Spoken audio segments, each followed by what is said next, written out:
Good afternoon. I'm Felicia Chow from the Office of Communications, and we're live here at NASA headquarters. We've got some exciting news on worlds outside of our solar system today. First, we'll have brief presentations from all of our panelists, and then we're going to answer questions from those in the studio, on the phone, and on social media. To ask a question via social media, please use the hashtag AskNASA. Today's participants are Thomas Zurbuchen, Associate Administrator of the Science Mission Directorate at NASA headquarters in Washington. Michael Gillon, astronomer at the University of Liège in Belgium. Sean Carey, manager of NASA's Spitzer Science Center at Caltech IPAC in Pasadena, California. Sarah Seeger, professor of planetary science and physics at Massachusetts Institute of Technology in Cambridge. And Nicole Lewis, astronomer at the Space Telescope Science Institute in Baltimore. And with that, Thomas, can you start us off with what the big news of the day is? Hey, thanks so much, Felicia. Look, I've been Associate Administrator for the Science Mission Directorate for close to 5 months, and I've just been in awe, and I'm in awe today about both the depth and the breadth of the science that we do here. We're changing people's lives every day, and we enlarge in the space we know. We stretch our imagination, we inspire every day. And today's story is just that. I'm excited to announce today that Dr. Michael Gillon and his team have used our Spitzer Space Telescope to determine that there are actually 7 Earth-sized planets orbiting the nearby TRAPPIST-1 star about 40 light years away. What's more, as you can see in this illustration, is that 3 of these planets, marked in green, are in the habitable zone, where liquid water can pool on the surface. In fact, with the right atmospheric conditions, there could be water on any of these planets. So for the first time, we found as many terrestrial planets around a single star, and that's the first time we have been able to measure, in addition to that, both the masses and the radii of these habitable zone type Earth-sized planets. These planets are among the best of all the planets we know to follow up, to see, for example, with the James Webb Space Telescope that we're going to launch last year, the atmospheres, and also to look at biosignatures if there are any. The discovery gives us a hint that finding a second Earth is not just a matter of if, but when. Scientists believe, actually, that around every star there could be 1 planet. Take 3, take 5, take 7. And you can just imagine how many worlds are out there that have a shot to becoming a habitable ecosystem that we could explore. And what we really have in this story is a major step forward towards answering one of these very questions that are at the heart of so many of our philosophers, of what we're thinking about when we're by ourselves. And that basically is, are we alone out there? We're making a step forward with this, a leap forward, in fact, towards answering that question. And I'm really excited for you to hear about it now. Thanks, Thomas. So, Michael, can you tell us more about this finding? Sure. As Thomas mentioned, we used a Spitzer Space Telescope with our ground-based telescope to discover around the same star, not 1, not 2, but 7 Earth-sized planets. And this is the first time that so many Earth-sized planets are found around the same star. Furthermore, with 3 of them in the habitable zone. And the star itself is what is called an ultra-cool dwarf, which is the least massive kind of stars that exist. And these stars are much smaller, much cooler than our Sun. And still, they are very frequent at the scale of our galaxy, more frequent than solar-type stars. And if you look at this illustration, you see the comparison between a basketball and a golf ball. Well, in our case, the basketball would be the Sun, and the golf ball, it would be TRAPPIST-1. So TRAPPIST-1 is much cooler, much smaller than our Sun, and so the planets in its habitable zone are much closer to it, very close to it, with very short orbital periods. And in this graphics, what you can see are the planets which were found around TRAPPIST-1, with the 3 of them which are in the habitable zone, so also called the Goldilocks zones, where liquid water could exist, is the most likely to exist at the surface of a rocky planet. Having 3 of these Earth-sized planets in this habitable zone is very promising for the search for life beyond our solar system. So what can you tell us about these distant planets?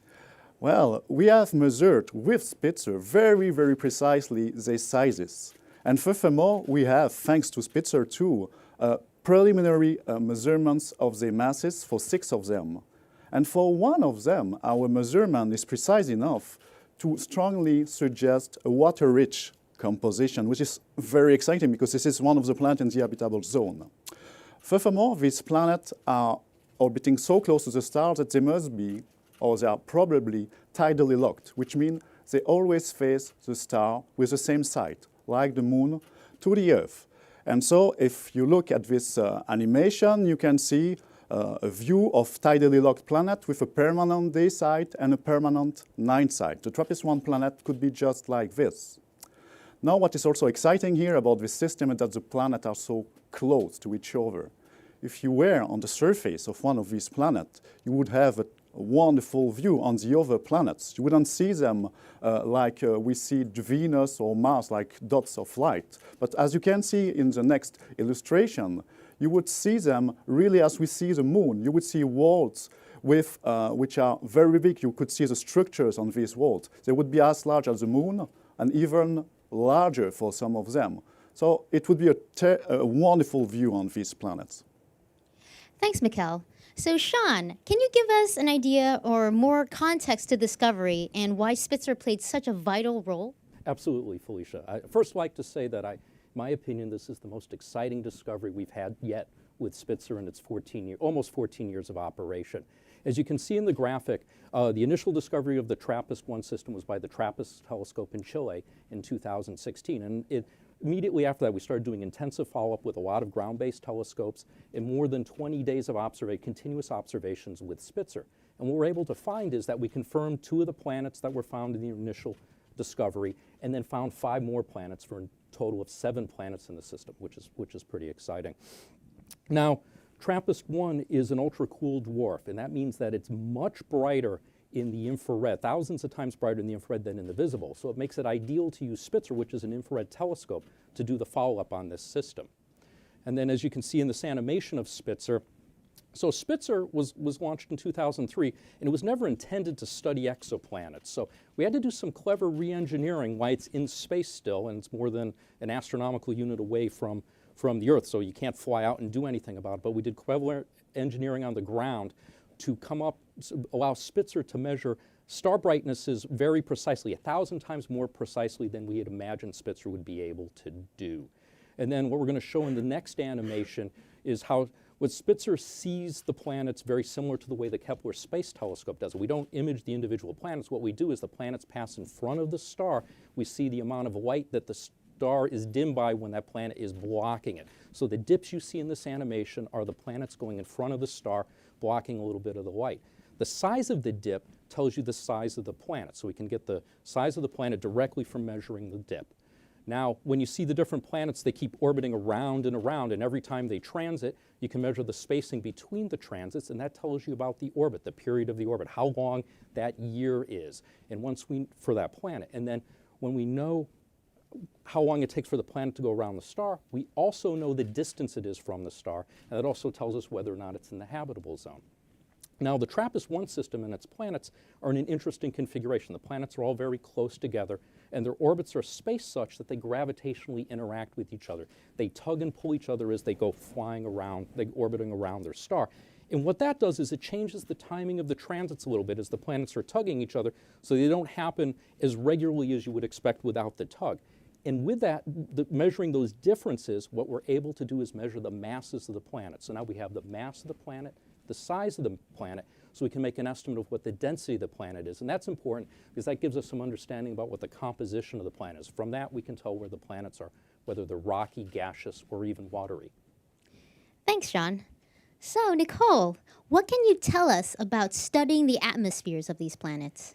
Yeah, so the atmospheres of planets tell us a great deal about the formation and evolution of planets, and also about all of the physical processes that are occurring on the planet's surface and in the air, especially those that might make the planet habitable or actually indicative of hosting life. We can use space-based telescopes today to study the atmospheres of planets using a technique called transmission spectroscopy, which detects the fingerprints of different chemical species in a planet's air, such as water or methane, ozone or oxygen. We're currently using the Hubble Space Telescope to study the planets in the TRAPPIST-1 system to determine if they have hydrogen-helium dominated atmospheres. It's actually great to find out if they don't. That gives us another push forward in having these planets be, in fact, rocky, and also the potential of those planets to support water on their surfaces. Just last year, Hubble actually probed the innermost planets of the TRAPPIST-1 system, TRAPPIST B and C, and found that they didn't have hydrogen-helium dominated atmospheres. So that's just one more step along the path to having these potentially habitable worlds. So what do we know about the 3 worlds in the habitable zone? Sure, so I'll use eyes on exoplanets here to give you a brief tour of the habitable zone of the TRAPPIST-1 system. So if we zoom out to the system away from the host star, you'll see all 7 planets, with the habitable zone indicated here in this blue region. The innermost planet in the habitable zone is TRAPPIST-1e. So in this illustration, you'll see an artist's rendition of TRAPPIST-1e, which is a really interesting planet for a number of reasons. It's very close in size to Earth, as you can see here. It also receives about the same amount of light as Earth does in our own solar system. This means that in TRAPPIST-1e, you could have temperatures that are very, very similar to the ones that we have here on Earth. The next planet out is TRAPPIST-1f. Now, this is a potentially water-rich world that is, again, about the same size as Earth. You can see here in comparison. Now, TRAPPIST-1f has about a 9-day orbit, and during that time it receives about the same amount of sunlight as Mars does in our own solar system. And the final planet in the habitable zone of the TRAPPIST-1 system is TRAPPIST-1g. Now, TRAPPIST-1g is the largest planet in the TRAPPIST-1 system. It's about 13% larger radius than that of Earth, as you can see in this comparison here. And it receives about the same amount of starlight as somewhere in between Mars and the asteroid belt in our own solar system. So while we don't have the technology yet to really travel to any of these planets, how long would it take to travel here? Well, thankfully, we can ask eyes on exoplanets. And if we were able to travel at light speed, we, of course, could arrive in 39 years. Something more like a jet plane would take far longer, of course, something more on the line of 44 million years. Wow. Well then, thank you so much, Nicole. Now, Sarah, why are these discoveries so exciting for the scientific community? Well, with this discovery, we've made a giant accelerated leap forward in the search for habitable worlds and life on other worlds, potentially speaking. Because with not just one planet, but several, we have room that if we didn't have the habitable zone quite right or weren't sure quite what we're looking for, we have many chances over. You could say colloquially, it's like in this planetary system, Goldilocks has many sisters. Now, we don't know much about the planets. We know, as we heard earlier, the masses and sizes and how much radiation is falling on them and their orbits. So for now, we just speculate. And for that, the TRAPPIST-1 system has really captured our imagination, and we have a new travel poster for you that you can download from the NASA website. And if you see here, it's captured scientifically accurately the, how on one of the planets you could see all the other planets in the sky. Now, historically in exoplanets, in the kind of brief history of the last 20 years, when there's one, there's more. And so that's why I'm so excited to be here today to share it with you, because with this amazing system, we know that there must be many more potentially life-bearing worlds out there just waiting to be found. Thanks. So what are astronomers doing to learn more about this system and others like it? Well, first of all, Mikkel and his team have started to put up more telescopes. They call it Speculus, and they're going to, from the ground, use telescopes to search 1,000 of the nearest ultra-cool dwarf stars. And actually, I just have to back up a second about this TRAPPIST system, because I forgot to mention that one of the reasons astronomers are so excited about it is it's a veritable laboratory for studying planets orbiting very cool, very small, very dim red stars that are so incredibly different from our sun. In fact, astronomers constantly go back and forth about all the excitement about these worlds because they're very easy to study. Other people have fears and concerns. And so we actually get to test many people's theories about these worlds being tidally locked and radiation from the host star and things like that. So hopefully, we're counting on Speculoos to find more of these systems and planets around these ultra-cool dwarfs, these very common stars that we can study. So in addition to Speculoos, in astronomy, when someone makes a discovery like this, we put almost any telescope that can follow up to follow up. And so in that way, we have, we heard about Hubble already from Nicole, but the Hubble, Kepler K2, Spitzer, and other telescopes are exploring the TRAPPIST system further. I'd say that what the team is most excited about, although this is still a bit in the future, is the James Webb Space Telescope, which will launch later in 2018. Because with this telescope, and the reason the TRAPPIST planets are so significant is that they are accessible to observations with the James Webb Space Telescope. You can see an animation of it here.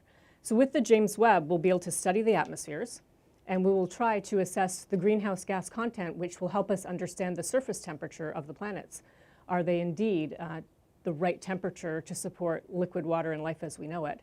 In fact, we're even going to use the James Webb to search for gases that don't belong that might be produced by life, such as oxygen, ozone, methane, and a whole host of other gases. Thanks, Sarah. So before we go into Q&A, Thomas, do you have any closing thoughts for us? You know, for me, this research in exoplanets is really in its gold rush phase. You know, it started something like 20 years ago, and I just couldn't help but notice that the last co-author on your paper is the same co-author who was there at the announcement of the first exoplanet ever discovered and announced in 1995. And since then, we've found thousands of those, a little bit under 5,000 the last time I checked. Dozens of them are in the habitable zone. None until now have had that many planets in the habitable zone.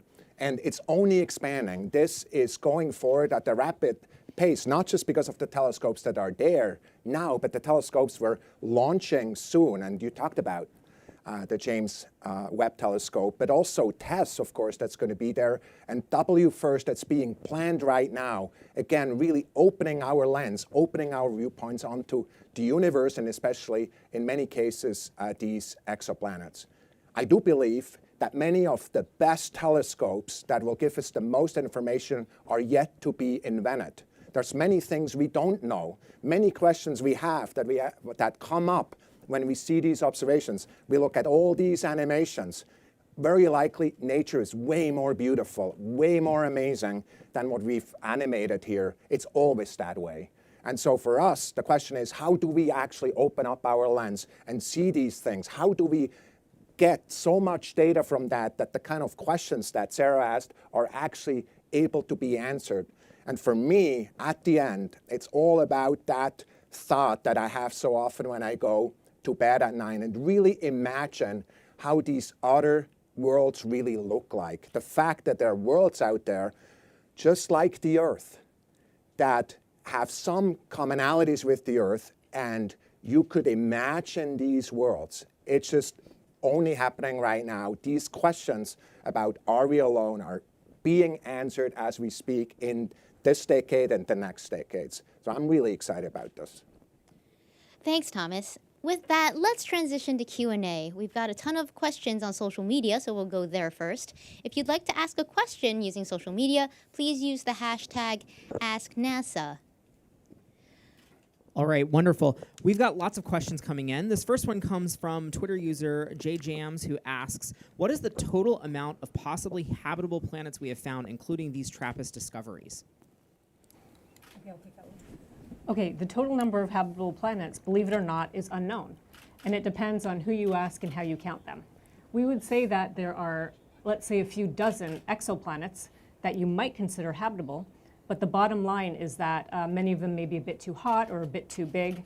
We really have to wait until we can see the atmospheres to know how hot or cold the planets really are. And that's why the TRAPPIST planets are so relevant, because they actually, unlike a lot of the other habitable zone planets, we can actually assess them in the near future. Wonderful. All right, the next question here comes from Scott, who asks, any confirmation of water on the planetary bodies? Yeah, I can handle that one. There's has not been any confirmation of water on these planetary bodies. And it'll take a lot of observations with Hubble, or in the future with Webb, to probe the atmospheres and see if we can detect water on these planets.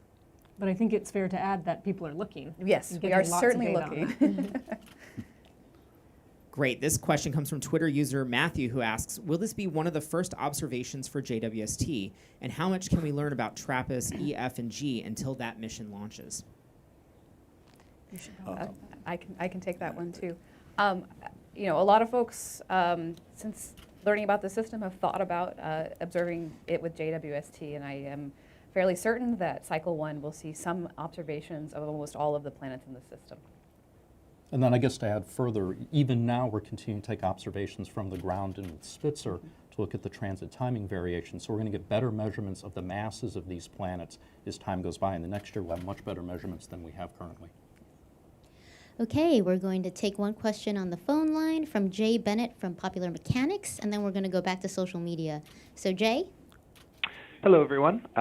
I was wondering if the fact that TRAPPIST-1 is a particularly cool red dwarf means that it's more likely to support planets that are potentially habitable because it doesn't have as much stellar activity, solar flares, eruptions, these types of things. I can take this one.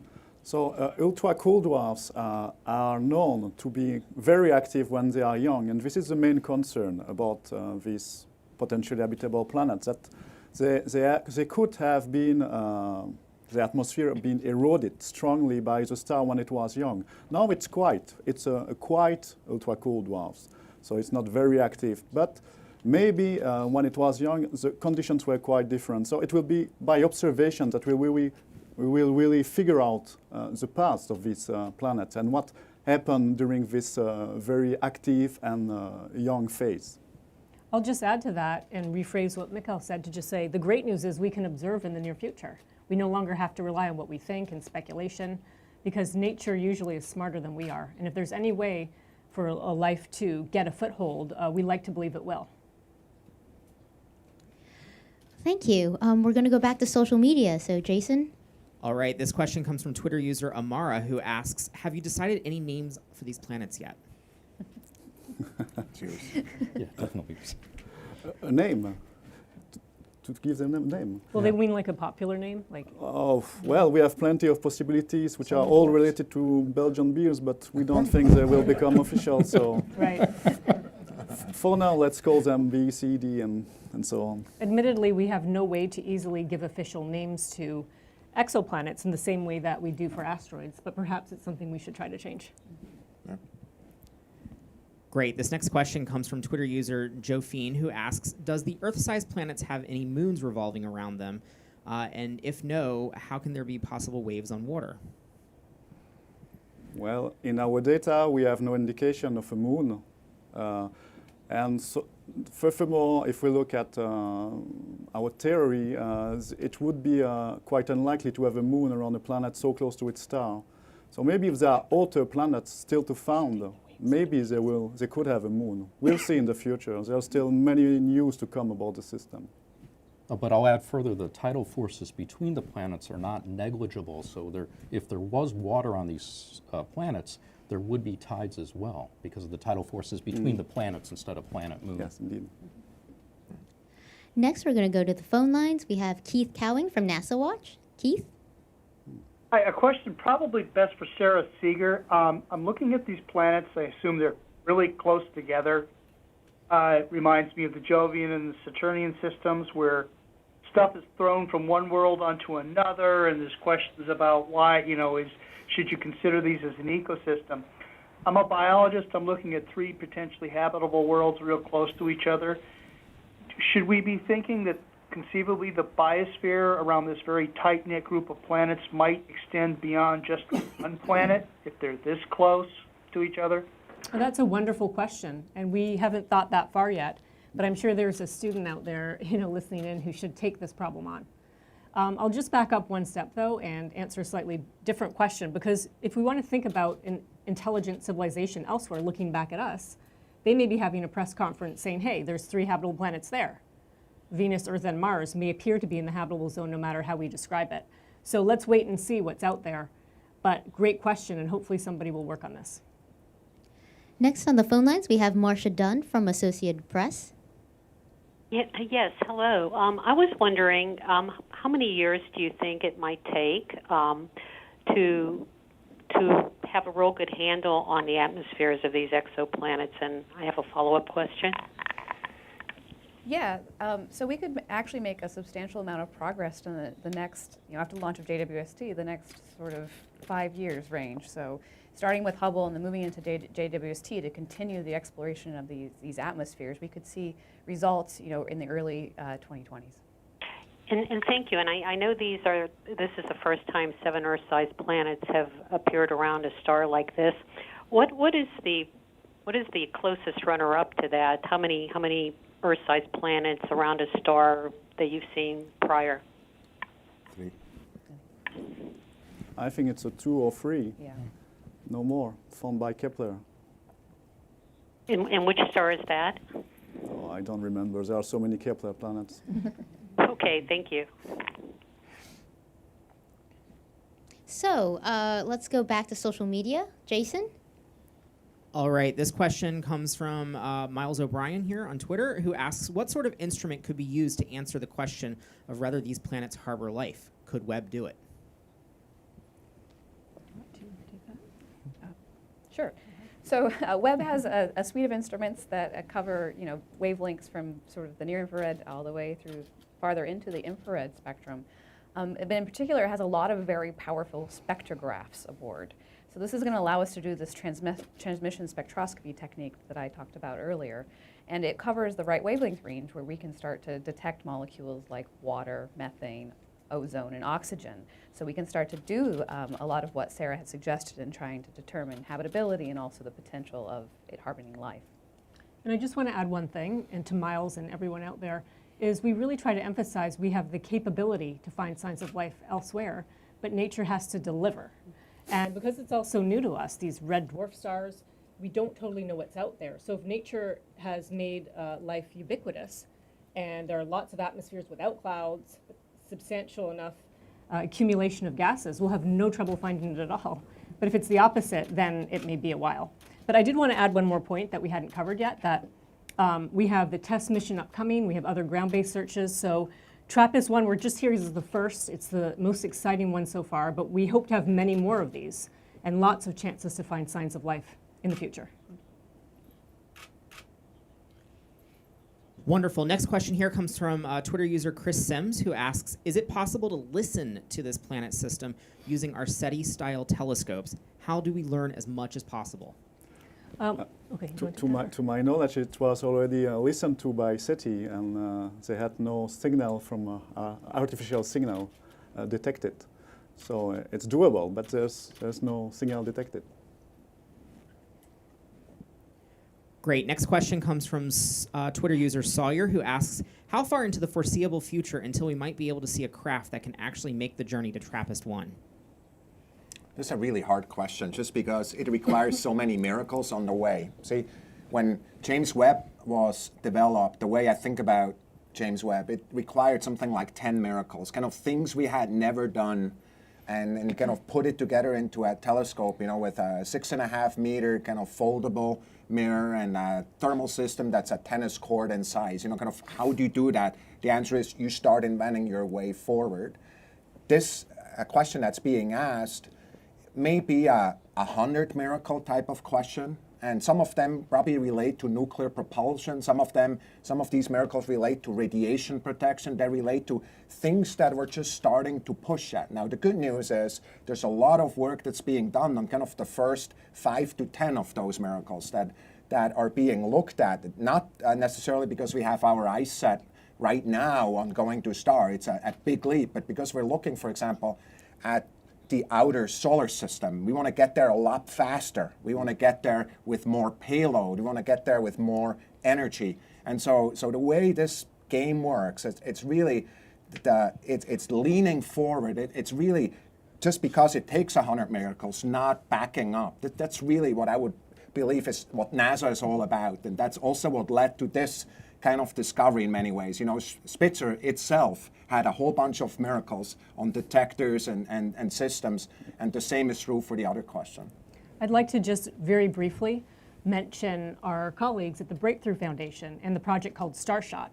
And you can go look that up and see that they're planning 19 miracles to figure out a way to send very tiny and thousands of little tiny spacecraft flying by the very nearest stars. That would be Proxima Centauri, not quite like TRAPPIST. But I just want to remind all of you, although it may sound discouraging, perhaps that in our lifetime we won't have a way to see how to get to TRAPPIST-1, that we're here because we have these big sophisticated space telescopes, Hubble, Spitzer, James Webb, and future ones. And we're big on remote sensing. So even though that's what we have to live for, we are still very excited about the possibility of using our telescopes to see what's there, rather than we have to leave the trip there to future generations.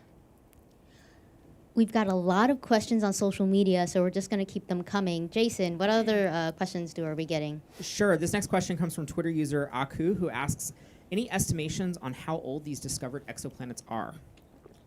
Yeah, the age of the star and the system itself is poorly constrained. We know it's not very young. It doesn't show signs of youngness, so it's at least 500 million years old.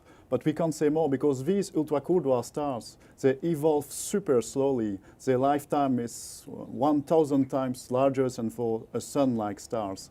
So we don't see them evolving, so we can't constrain their ages. All right, this next question comes from Facebook Live here. What is the distance between these three planets? Is it something like 500,000 kilometers? And what is the distance between E and the star? The distance between the planets are a few times the distance between the Earth and the Moon. So we're talking about something like millions of kilometers and not hundreds of millions of kilometers for an Earth around a sun-like star. And for the planet F, or E, the distance is something like 5% the distance between the Earth and the Sun. So it's much, much closer to its star. Great. This next question comes from Twitter user Ross Butler, who asks, is the TRAPPIST-1 system the closest to us with planets in the habitable zone? No. In fact, the closest is Proxima Centauri, which has a planet which was detected by radial velocity, so by another method, which doesn't tell us the size nor the mass. So we don't know if it's a rocky planet, but it is in the habitable zone, clearly. It's only at 4 light years away. It's the closest star, in fact. All right, wonderful. This next question comes from Twitter user Unconventional Tiger, who asks, I would like to know the range of orbital periods for the 7 rocky planets in the TRAPPIST system. So the range goes from 1.5 days for the innermost planet to, we don't know the period of the outer planet, but it must be something like 20 days. So super short period compared to the Earth. I think, do you want to add the ratios? You can add the ratio. No, I think, Mikhail, you should add the resonance and the integer ratios. Okay. So indeed, also the periods themselves are related by our commensurable, so they are related by ratios of integer numbers, which is very peculiar dynamical configuration that we can find in our solar system for the Galilean moon around Jupiter. And it shows that, it indicates at least that these planets should have formed further out and migrated and been trapped during this migration inwards in this very peculiar configuration. If this is the case, they are super water rich because they must have formed in an environment which was very rich in ice or in water ice, and it should be reflected in their composition. And we will know soon, thanks to notably to many new Spitzer observations that are coming. Okay, before we take more questions from social media, I'd like to ask each of you to kind of give some thoughts about why this finding is so exciting for you personally. And we're going to start with Nicole and then work our way to Thomas. Yeah, so this finding is really exciting for me because this is a great opportunity to study Earth-sized planets' atmospheres in great detail. We know that we can get good signal-to-noise ratios, and we can start to begin this journey in trying to understand what the air is like around rocky planets outside of our solar system. Well, I'll give 2 favorite reasons. One is when I and others started in exoplanets 20 years ago, our peers all dismissed the work as just stamp collecting. We'd never look at their atmospheres, we'd never be able to do this, we'd never be able to do that. So the fact that we're here today with 7 planets, and we know we can study their atmospheres in the future, is truly tremendous. The other point I want to make is that we're really excited because we all see ourselves here as just, we're the group of people, we meaning us and all of our colleagues, as the pioneers. This is a search that will go on for many generations. And just the fact that we're this close now to finding so many habitable worlds is really exciting. Yeah, so for me, it's more of a very kind of a personal experience because I've worked on Spitzer since 2002, and the ability to be able to do these observations. We had to do a fair amount of engineering work, and at the beginning, it wasn't clear necessarily that we would be able to achieve the precisions we need to do up science like this. So it's very gratifying that all our hard work, myself, my colleagues at the Spitzer Science Center, JPL and Lockheed Martin, the engineers there, we're able to pull it off, and we're able to give great data to scientists and get great results out. So I'm very happy about this. So on my side, I've already wondered about the possible existence of life elsewhere since I'm a kid. And so when I went to college to study science, I first studied biology, biochemistry, because I wanted to understand what is life, really. Then I switched to astronomy because it was the beginning of the exoplanet adventure. We were really beginning to detect planets outside the solar system. And it was clear that within a few decades, we would be not detecting giant planets which were unsuitable for life, but planets that could host life, that we could study. So I've already been devoting my time in science to this goal. And then we're getting nearly there with this result. It's a very good satisfaction for me. To me, looking from the point of view of NASA's science program, it's exciting because of course it's a leap forward, but it goes in parallel to the other leaps we're taking right now. Look at what's happening at Mars, where we're really looking at the complex chemistry that's happening there. Look at the recognition that Mars actually is a place where there not only used to be water, but there's water today, abundant water.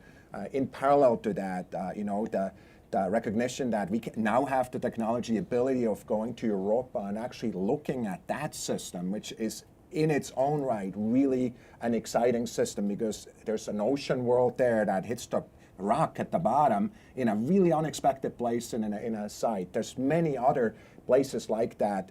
And then on the theory side, we already heard that the really understanding of the biology of life. There's a tremendous amount of progress. So together, these areas really create kind of a crescendo towards that, really answering that question that has been on our minds for so long. This is the right time to ask that question. It is the right time to have this discovery right now. Thank you. I'm afraid that's all the time we have left. Please keep those questions coming by sending them at the hashtag AskNASA. And for more information and to download the Eyes on Exoplanets app that Nicole was just using earlier, please go to nasa.gov/exoplanets. And also, don't forget to follow us on our various social media